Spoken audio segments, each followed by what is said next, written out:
My next guest is an old friend of mine who I think is nuts. You may have seen him in the NBC sitcom Nurses.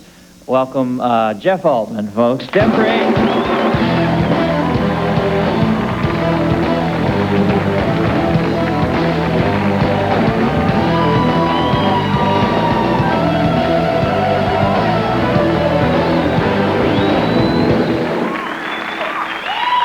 Give me a little butt steak, just to get me started. Oh, yes, you need a butt steak. Big and good, hot and spicy, sweet and meaty, Daddy.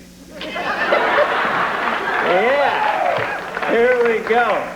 I have nothing here to spill. Oh. You need some butt steak juice? Yes, Oh, yes, of course, Daddy. Hey, you're a big boxing fan. What's exciting in boxing? Well, I don't know if you're. We have boxing fans here because I watch ESPN. Yeah. ESPN, I'm watching the other night, I see the funniest thing I've ever seen in my life. Two guys, like a prelim match, two guys, maybe first professional fight, each weighed about 270. They walk out to the center of the ring, this one big guy, just his first shot, just bam, right on the chin. You can see, as he hit the guy, you can see his eyes just go like, just out of his head, goes back into the ropes and is suspended in the ropes. And the guy comes over and starts working on him like this. And the ref didn't stop it until he could get close enough to hear the guy saying, "I'm standing and I can't fall down. Help!" See, it's a switch. I got it. Yeah, I was with you throughout the duration of that piece. You are my favorite man. Hey, let's do that quick segue from boxing, just to show you're a Renaissance man, a jack of all comedic trades, to international politics. What's happening out there? Well, Mr. of course, I guess the big situation would be the split up in the Soviet Union. Gorbachev is not. I miss him already. I mean, I think he's driving a cab now in New York somewhere. And, you know, it's just I don't get Yeltsin. Yeltsin just looks like this big kind of Russian Tip O'Neill, doesn't he? Just, you know, he's like my uncle. He goes out and look, buddy, I don't need it. I'll flip you like a cheese omelet. You know, and the name doesn't even sound leader-like. You know, Yeltsin sounds like a word from a Jerry Lewis film. I heard my Yeltsin, Mommy, my Yeltsin. I don't like any guy who might have the shakes near the button, but that's just me. You know, get Yeltsin and Stratostoli. You know, don't you get too esoteric on me. I won't. Okay. I won't. What about Japan? We have a lot of Japan bashing going on. Well, as if there weren't Americans walking around going, "Pardon me, Mom, could you tell me where you left the cheese whiz?" But The band is laughing. there's this guy. Do you think there's some credence to the Japanese? Well, no, I don't. I don't like the guy who's doing it. He's the prime minister. His name is Kichi Miyazawa. That sounds like conversation in a geisha bathhouse to me. You know? Pardon me, how much for you to Kichi Miyazawa? Well, some men have a yen for Kichi Miyazawa. Oh boy. Right on the money. Films? Seen any films lately? Well, I had to go see JFK. Yeah. What'd you think? Did you see it? Yeah, I loved it. I thought it was the best film of the year. Yeah, you did? Yeah, I don't know. I don't know where I stand. I kind of believe in the Warren report, and I mean, I don't see JFK as standing on the grassy knoll with a bazooka. Lyndon Johnson. I meant to say Lyndon Johnson. So you're theorizing that Kennedy killed himself. Boy, you're talking Jeff about Altman with a radical new revisionist theory that the man in the car wasn't actually John Kennedy, but rather his evil twin from the Bizarro universe of Superman. Altman, you've got me thinking. Let me mull it over during this commercial. We'll be right back. We'll chat some more with Jeff Altman right after this.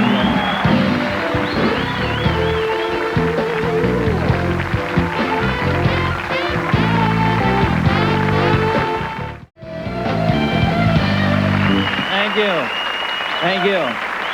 We're back with Jeff Altman, who was just theorizing that Abraham Lincoln is in fact still alive and living with Jim Morrison in a kibbutz near Scranton, Pennsylvania. Jeff? that and the two Zapruder film theories. Uh-oh. There were two Zapruder films. I catered the Zapruder film. No. You know, the odd thing is there's been such a frenzy over this movie that someone went back and actually tried to steal the body of Lee Harvey Oswald. and they had to go dig up the coffin. As soon as they opened the lid, they knew he was still there, had that same stupid look on his face. Oh, come on! You remember the most famous picture of the century? You had Rubin, Oswald, and then you had that sheriff with the fly in his nose. No, the second most famous picture. First was Sophia Loren looking over at Jane Mansfield's breasts at that dinner party. Okay. You seen any other good films lately? What else? I took my kid to see Beauty and the Beast, I guess. Scares little kids, doesn't it? So, yeah, it's good.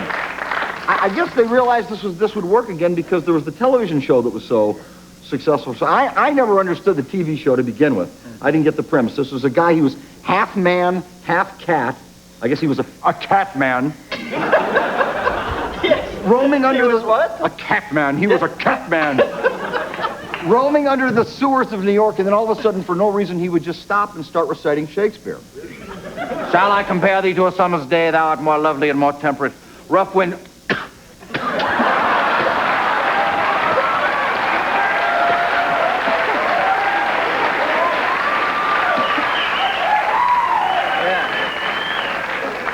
And that was before Linda Hamilton got so ripped, man. Exactly. She could beat the beast's rear end now. She's all pumped up and goofy. Ooh, she looks... what's up with the primaries, man? You political creature yourself? Well, I don't know. The Democratic thing, it looks to me the only guy who has a safe chance to win is Tsongas looks to me like the only guy who for sure can't get laid. So...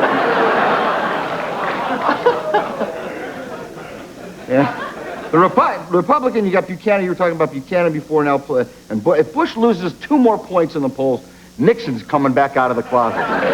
It'll be a new image. Mama said knock you out. I'm going to knock you out. Mama said knock you. Can't touch this. Think about the thing about Nixon singing is there's always a 17-minute gap in the middle of the song. Now, how's your wife? You and your wife get a chance to get away much? What do you do when you have a little free time? Well, we were down in Mexico recently. We were down here in Ensenada. I don't know if you know where that is. And it's like, you go to Tijuana and there's a lot of hubbub, but you go to Ensenada, it's beautiful. And you can still handle, you can still talk people with prices down. The American dollar, very, very strong over in Mexico. And we were down there looking at summer homes, and there was a summer home, I think they were asking $110,000. I talked the guy down to $90. So, strong. I know you're a big TV fan. Is there anything on TV that you won't watch, or are you not repulsed by anything? When I start hitting the things the minute a commercial comes in. I hate the commercials, for instance, where the druggist is just too familiar with his clientele. Hi, Bob. How's that pussy boil on your back? You and your druggist aren't that congenial with each other, are you? And now Fredericksville Hollywood, which started here in Hollywood, is now advertising nationally. These are the people that are now manufacturing edible underwear. Mm-hmm. Maybe that would go over here in L.A. or Detroit, Miami. But how does a family like in Boogers, Vermont, understand the concept behind, a Fredericks? Gee, honey, that dinner you made us was delicious. For dessert, I'm taking you and the kids out to Fredericks for some of them banana panties.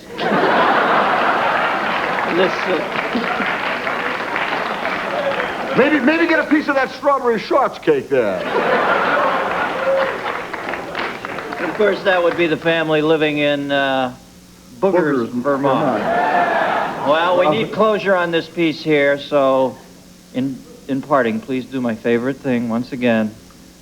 Give me 30 seconds of good, hard, 17-pound butt steak. Go, go, go. It is a nice, Mommy. I am a big, black, bloated doggy, and I would like to eat a nice 18-pound butt steak. Big and good, hot and spicy, sweet and meaty. Yeah.